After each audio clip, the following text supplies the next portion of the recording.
Paytm, PayPal और QR code आपके सामने, अगेन ऑप्शनल है, कोई मैंडेटरी नहीं है। आप चाहे तो कंट्रीब्यूट कर सकते हैं। जिनको कंट्रीब्यूशन आ रहा है उनके लिए साधुवाद, और जो कंट्रीब्यूट करेंगे उनका एडवांस में धन्यवाद। और आज एक अनाउंसमेंट भी करने वाला हूं towards the end of the session, और my team is working on that, hopefully it should be done by that time. और चलिए शुभारंभ करते हैं। ट्रंप ने फाइनली अपने दिल की भड़ास निकाली और नेटो को पेपर टाइगर कहा। नेटो को पेपर टाइगर क्यों कहा? बोला भैया यू आर कवर्ड्स, तुम्हारा नेटो माइनस अमेरिका कुछ नहीं। अगर आप याद करें, ये मैं चीजें बहुत टाइम से कह रहा हूं, महीनों से कह रहा हूं, अगर नेटो में से अमेरिका को निकाले तो नेटो की औकात कुछ भी नहीं है, नेटो इज नथिंग। उन्होंने कहा यू आर पेपर टाइगर्स। अब एक बार बताओ, जब मैंने पूरा युद्ध कर लिया, जब मैंने पूरा खतरा झेल लिया, जब मैंने उनकी ऐसी तैसी कर ली, जब मैंने उनकी नेवी डिसमेंटल कर ली, उनके एयरफोर्स को खत्म कर लिया, हाँ बाय द वे F-35 को लेके भी बहुत कुछ बातें करनी है, जब मैंने उसको डिसमेंटल कर दिया, जब उसको ध्वस्त कर दिया, अब तुम कह रहे हो कि अब हम आने को तैयार है। क्या हुआ? नेटो के पेच कसे गए हैं। कारण क्या है? देखिए, कारण ये है कि नेटो के एक साइड से जो यूरोप है, इसके पीछे चाइना लगा, यहां से ये इस्लामिस्ट लगे हैं, यहां से पुतिन लगा है, कहना बेटा तुमने मुझसे बहुत पंगे लिए, सबको चुन चुन के ठोकूंगा। और यहां से पीछे लगा है अमेरिका कि मेरा काम करो, नहीं तो हम तो चले, तू बोला मैं चला, विक्रम वेताल वाला रिलेशन है। और अगर अमेरिका गया तो NATO is in big trouble, क्योंकि अमेरिकन इंटेलिजेंस के बिना और अमेरिकन हथियारों के बिना और अमेरिका के सानिध्य के बिना नेटो कुछ नहीं है। और ये इंटेलिजेंस पे कुछ खिचड़ी पक रही है बॉस, वो भी मैं आपको बोलने वाला हूं कि खिचड़ी क्या पक रही है। इनको जलील किया गया, अनग्रेटफुल एलाइज। पीट हेग्सेथ ने कल बोल दिया, ट्रम्प ने कहा you are paper tiger, paper tiger है तुम्हारा नेटो, किसी काम नहीं। जनरल रूथ कह रहे थे हमने असेसमेंट किया है और मैंने पूरे यूरोप को बताया कि ईरान हमारे लिए बहुत खतरनाक है, हमें ईरान के खिलाफ लड़ना चाहिए। हमें अब भी हिम्मत नहीं है आयतुल्लाह स्टामर में कि इसे एक आतंकवादी संगठन घोषित करे। कल रात को ये जो तेवर दिखा रहे थे, सुबह आते आते तेवर नरम पड़ गए, क्योंकि फ्रांस, यूके, जर्मनी, आपका नीदरलैंड, आपका शायद नॉर्वे, जापान, आपका और यूएई, संभवतः सऊदी अरबिया कह रहे नहीं साहब हम लड़ेंगे, हमें आपके साथ लड़ना है, क्योंकि विकल्प नहीं है नेटो के पास। अब ट्रम्प ने कहा थैंक यू वेरी मच, मुझे आपकी जरूरत नहीं, मैं खुद ये लड़ाई जीत सकता हूं, आई डोंट नीड यू। अब ये होती है फजियत। और कहां गए वो नेसेयर्स, कहां गए वो बुद्धिजीवी जो कह रहे थे नेटो ने ट्रम्प को धोखा दे दिया, अब नेटो से ट्रम्प भाग गया, अमेरिका इज आइसोलेटेड, अमेरिका को अलग थलग पड़ गया, इज अमेरिका आइसोलेटेड। मैं कह रहा हूं यार, सुर्खियां बटोरने के लिए तुम ना अपने ऑडियंस को बेवकूफ समझते हो, that is the biggest problem there. I told you boss, America went into this war without NATO and they budgeted for it and they were prepared for it.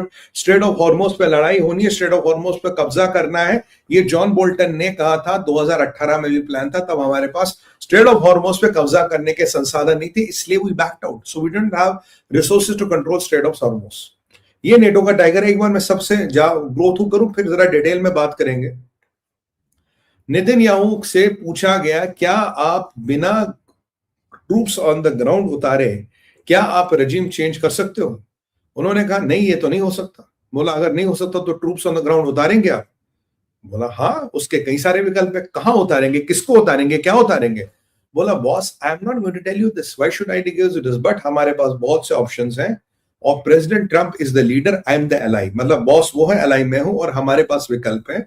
और ट्रंप ने भी कहा था हमारे साथ कई सारे विकल्प है, पर मैं आपको नहीं बताऊंगा मैं क्या करने वाला हूं, कब करने वाला हूं। और जब ये सब अटकेलियां लग रही है, जब ये सब खेल हो रहा है, तो पहले करीब 2,500 से 5,000 मरीन्स बड़े शिप में अपने लाव लश्कर के साथ मिडिल ईस्ट गए, और अब they are sending around 2,500 to 4,000 more specialised marines, marine commandos और स्पेशलिस्ट जो एक्सप्लोसिव्स में इत्यादि में और सब्जेक्ट मैटर एक्सपर्ट्स, इनको और भेजा जा रहा। तो करीब करीब 8 से 9,000 highly specialised commandos and subject matter experts of maritime are on the way और have reached Middle East. And obviously मछली पकड़ने के लिए तो नहीं गए, स्कूबा डाइविंग के लिए भी कोई नहीं गया होगा।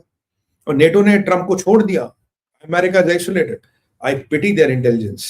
एनीवे, तो ये कर रहे, तो दे आर मोबिलाइजिंग। और इजराइल ने आज ये कह दिया है कि we are going to participate in this. अब यार आप जानते हो, एक इजराइल सोपेबारी, इजराइल का नाम सुनते ही बाकियों की तो सिट्टी पिट्टी घूम हो गई। अमेरिका से इतना नहीं डरते जितना इजराइल से डरते। इजराइल ने कहा I am going to participate in this, and इनकी सिट्टी पिट्टी हो रही है, and Israel always have options.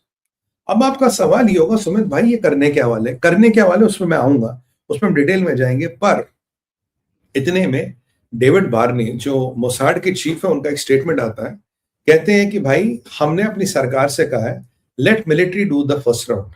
जो ठोकना पीटना, जिसको डीटीएच की टिकट कटवानी है, जिसको एक्सप्रेस गाड़ी में बिठवाना, उसको बिठवा देते हैं। देन सेकेंड राउंड हम करेंगे। सेकेंड राउंड क्या है? रिजीम चेंज, चाहे वो प्रोटेस्ट से हो, चाहे वो रिजीम में क्रैक लाके हो, चाहे वो किसी को पैराशूट करके हो, जो भी करना है सेकंड राउंड के चेंजेस हम करेंगे। आप फर्स्ट लेवल के चेंजेस के लिए second level leave it to us. ये मोसाड का बिल्कुल स्टेटमेंट आया। That means there is a plan in place. That's point number 1। अब नेतन्याहू कह रहे हैं कि भाई इजराइल इस मिडिल ईस्ट का सबसे बड़ा शक्तिशाली मुल्क है और कुछ मामलों में दुनिया में सबसे बड़ा शक्तिशाली मुल्क बन गया है, यानी कि इंटेलिजेंस और कोवर्ट ऑपरेशंस में। और आज अभी उस पे आ रहा हूं, लिस्ट पे आ रहा हूं। तो ये मोसाड के चीफ का स्टेटमेंट सुनिए। That means there is a plan, they are mobilising man. Israel कितने में आदमी मोबिलाइज करेगा आपको नहीं पता। एक बात बताइए, अगर इजराइल 4.5 लाख लोगों को मोबिलाइज कर सकता for Lebanon fight, can't Israel get 50,000 people on the ground? उन्हीं 4.5 लाख में से अगर 50,000 को लेके यहां करेगा, that should be good enough for a sizable ground assault, not a big ground assault, but a sizable ground assault. IRGC ने धमकी दी है, हम आपका इंतजार कर रहे हैं। मैं कहा यार देर लगी आने में तुमको, आखिर तुम आ ही गए। मतलब तुम तो इंतजार ही करोगे, तुम कब मिसाइल चलाओगे, कब तुम्हारे जहाज उड़ेंगे, कब तुम इंशाल्लाह फतेह होगे। तो भैया तुम इंतजार ही करते रहोगे बस, कि अब हम यहाँ खड़े, तुम आ जाओ, हम देख लेंगे तुम्हें। और हालत ये बैसिज मलेशिया और IRGC के लोगों को के तोते उड़ाए जा रहे हैं। और इनका प्लान क्या, इस पर भी आ रहा हूं। और पुतिन जो चुपचाप बैठे हैं, Putin is a very smart player. Putin अपना फायदा सोचता है and he smart, he should do that. ऐसा सुनने में आया है, ऐसा माना जाता है कि पुतिन का एक एग्रीमेंट हुआ है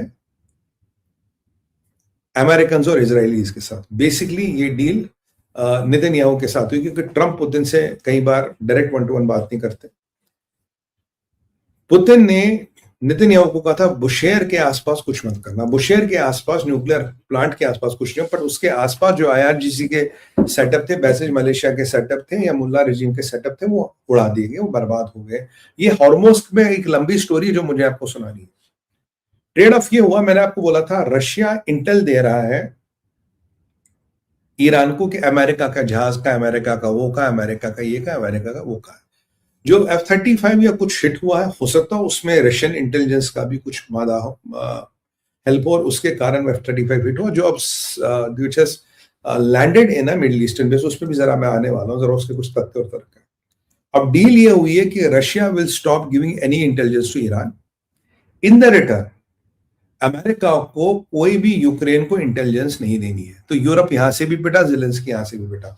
सो रशियन डील इज, मैं ईरान को कोई इंटेलिजेंस नहीं दूंगा। मैंने आपको बोला था ये ट्रेड ऑफ होने वाला, और मेरे को क्या चाहिए, तुम यूक्रेन को कोई इंटेलिजेंस नहीं दोगे। अब अगर आपको मेरा पुराना एपिसोड याद हो, I take a small poll here. मैंने आपको बोला था, पी गुरु पे शायद बोला था, मैंने कहा जो सारा यूक्रेन और नेटो का हिसाब किताब चलता, the most important pillar is not the weapons, it's not even the even the Korean those North Korean soldiers.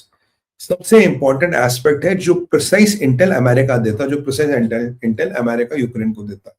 Trump के आने के बाद अमेरिका ने वो इंटेल थोड़ी हल्की कर दी थी, और आप देखोगे NATO along with Europe, along with Ukraine had started feeling. Putin दबा के ठोक रहा था और ये कुछ नहीं कर पा रहे थे। क्यों? क्योंकि ट्रम्प ने वो थोड़ा नलका बंद कर दिया था और यूक्रेन को बता दिया, बेटा तुम्हारी औकात कितनी, हम बताएंगे तुम्हें। अब आपको याद है, can I have 2 or 3 quick comments फटाफट, कैन यू टाइप फास्ट, क्योंकि आज हमें बहुत सारे टॉपिक्स कवर करने हैं। यस, जी हाँ।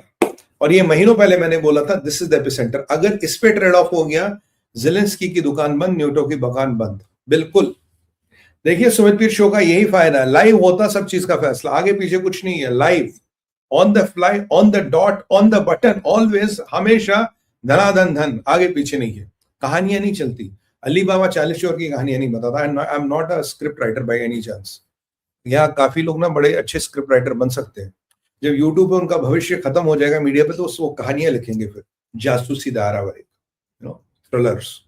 अच्छा, एनीवे, तो ये मैंने आपको कहा था। तो ये डील माना गया, हो गई है। तो यूक्रेन की इंटेल बंद, यहाँ इनकी इंटेल बैंड, तो मतलब ईरान की और बत्ती गुल। और F-35 पे आने वाला हूं। ये पुतिन